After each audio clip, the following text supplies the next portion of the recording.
Hard work does not guarantee a promotion, right? Let's get into it.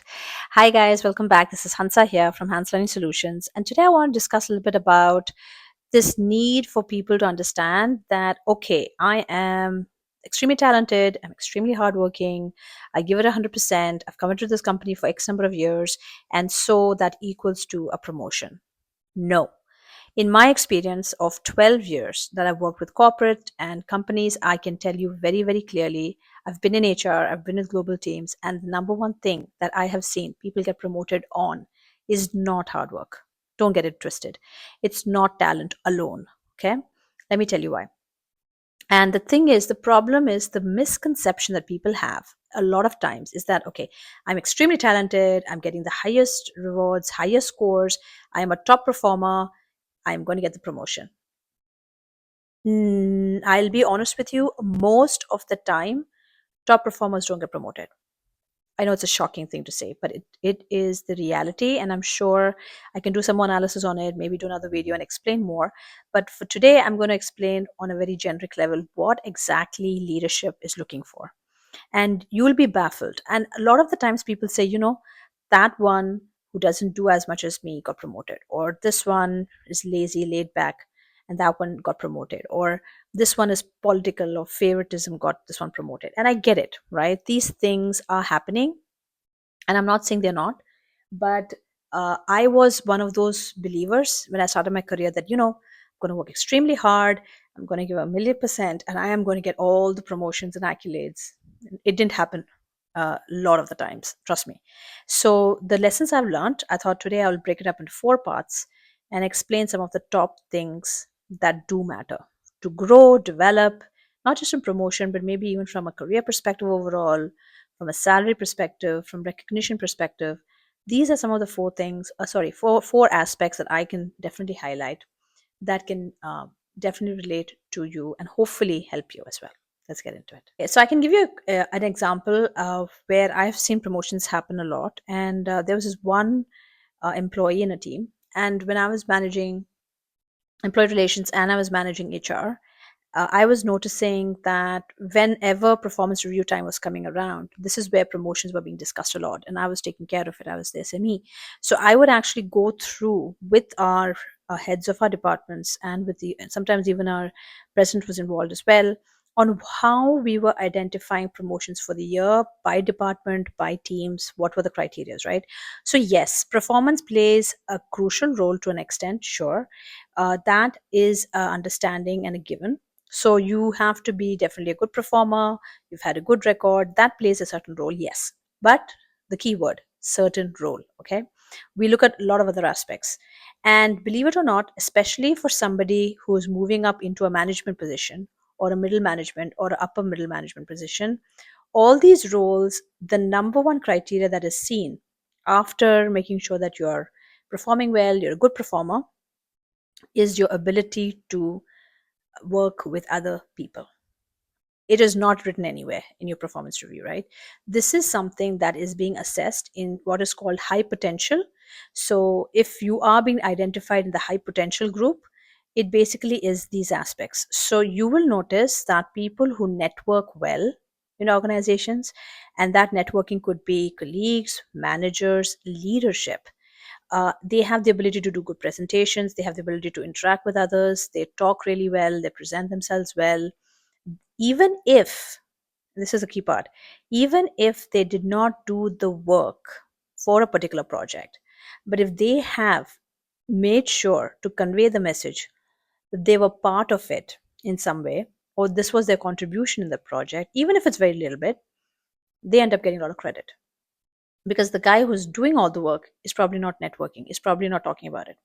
And I'm not saying go on top of the roof and announce everything or get into a meeting and start talking about yourself, but you need to learn the trick of networking and understanding how to talk and communicate about the work that you're doing. It's extremely important. People don't know what you're doing most of the time.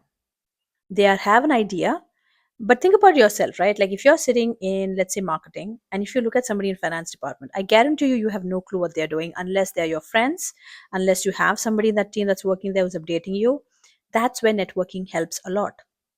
Because if you have the ability to talk to people from different teams, you have the ability to interact, people start getting to know you more. Oh yeah, I know that. She talks about this, or he talks about that. Yeah, he's really friendly, or he tells me this, and that person's doing this project. And if you talk about your work and discuss and ask them what they are doing, and try to understand what you guys are doing, and on a general level, of course, it's creating already a ripple effect of an impact, right? You start creating a very positive approach and image about yourself.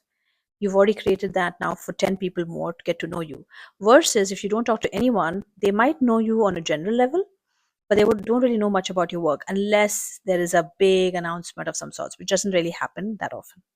Lesson here is that yes, talent is important, you're a good performer, that's fantastic.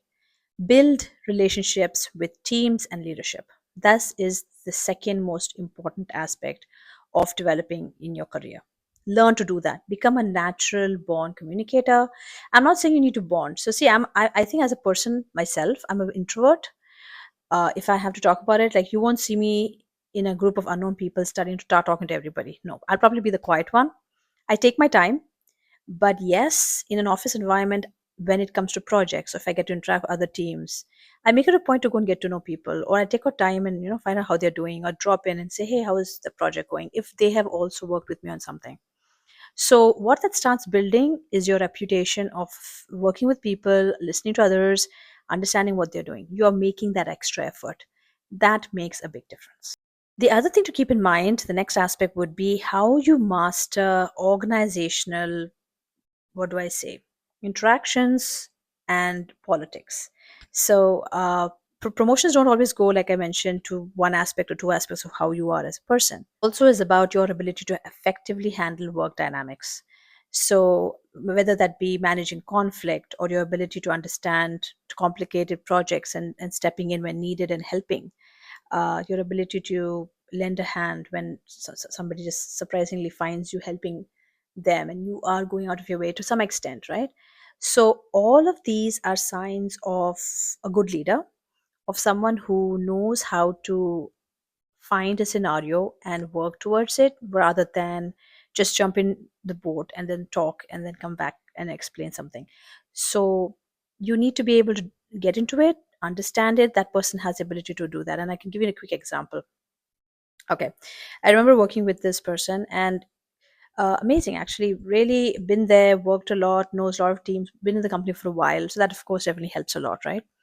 And this person, okay, so did not have that greater communication. One, struggled a bit with communication, I would say, but at the same time, was quite knowledgeable as well, but had extremely strong networking and organizational conflict management ability, which meant that even though the communication was not that good, even though the work was average to par to okay, I would say, very good in networking with leadership and very good in organizational conflict, which meant if there were any problems or any issues across teams, okay, because of the networking ability, could go and use that networking ability to resolve issues even in other teams. See how big a strength that becomes. So not only are you working in one team, but you have the ability to go resolve an issue in another team.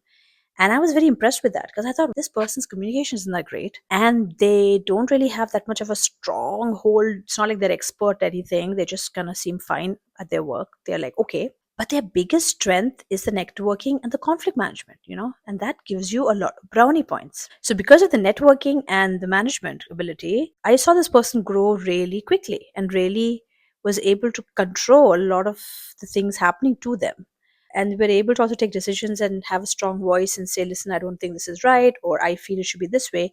And you would see management agreeing with this one person only because of the influence that they had through their ability to do these two acts. And see, both these aspects have nothing to do with talent or hard work. And you see somebody having these qualities, try to start aligning with them and understand how they're doing it. Learn from them. I've done it so many times in my career where I have literally walked up to people and say, hey, listen, you do this so good. Can you help me? Like, how do you do this? And they would look at me baffled sometimes, like, really, why are you asking me? Like confused. And I would be, I really want to understand, like, how do you do X, Y, Z? And the reason is, I think we all, this is something Simon Sinek really says well. He says, be the idiot. So I really like to do that. I like to literally be the idiot in the room and ask the weird questions and question stuff and be more curious about it and talk to people one to one and understand it better, because that makes us stronger. It makes you understand concepts better, is when you get into details of things and understand how to do it better. So this is another example of what I felt is another great leadership trait for growth. And finally, the other key aspect is emotional resilience. This is something I wish I was prepared in college. I wish there was literally a topic on emotional resilience, emotional intelligence. I mean, you read books on it, and that's great. I really wish there was like a course I could take, because in management, especially in corporates, when you start working, getting a job, managing the stress, managing politics, managing toxic situations, these are such emotionally exhausting scenarios to face, right? Like, you have that one colleague who's going to annoy you, you're going to have that one boss that's not going to listen to you, you're going to have that one project that's not working for you, you're just trying your best and nothing is working. So the emotional stress management skills that I think, especially I feel that maybe Gen Z coming out of college might be facing, is managing and trying to, you know, handle that, is one of the strongest things that are needed, which I feel is really tough, because Gen Z is already dealing with so many problems. So, you know, they have to deal and cope with so many things in today's world. I feel they have so many more challenges than probably my generation, for sure. But then I also see that if they are given the tools, you know, start reading more leadership books on how to manage emotion, stress. If you're feeling you're too stressed out, start attending workshops on coaching and leadership and try to understand how you can improve this particular aspect. It will make you better equipped. It will give you the tools to actually do better and improve yourself, your knowledge, rather than just focus on, okay, you know, I'm just going to do it my way. This is going to be my interest. I'm not going to focus on what someone else says. Not really. You are then getting tools to actually improve your overall mental well being. You are better prepared to handle pressures and politics of work. And at the same time, I think those are the people who are strong mentally and emotionally to put up and be able to stand up to wrongdoing and, you know, escalate the right way, and then develop and grow and stick through it, because a lot of people today are quitting. I mean, there was a report done recently that, of course, a lot of people, Gen Z's, I had another video on Gen Z's, to check it out, that I talk about how they are coping with changes at workplace and so on. But there was a report that talked a lot about how people are quitting because of stress. I mean, 70% of the reason people are leaving jobs today is because of burnout, stress, too much of, you know, workload, too much of the boss harassment or toxic bosses, etc. So most of the reasons, 70% of the reasons, are basically if related to emotional resilience. And that's where I believe you can take tools, learn them, and I feel that if I had that, I probably would have handled some situations differently or done some stuff differently, you know, and not let emotions take over, which at a young age is higher. But I think today we have so many avenues and so many options to use to become better and more resilient with our work. And I applaud all the coaches and influencers and people out there who are having opportunities to help others do that. So that's really the go-to. So anyway, that was my take on this. I thought it was going to be a short video, but became a bit longer. I hope these tips helped you, and remember to try and look at these aspects, see what you can do to improve. If you agree, great. Definitely tell me your thoughts on this. Follow, like, and subscribe for more if you do, and I'll catch you in the next one. Have a great day. Bye.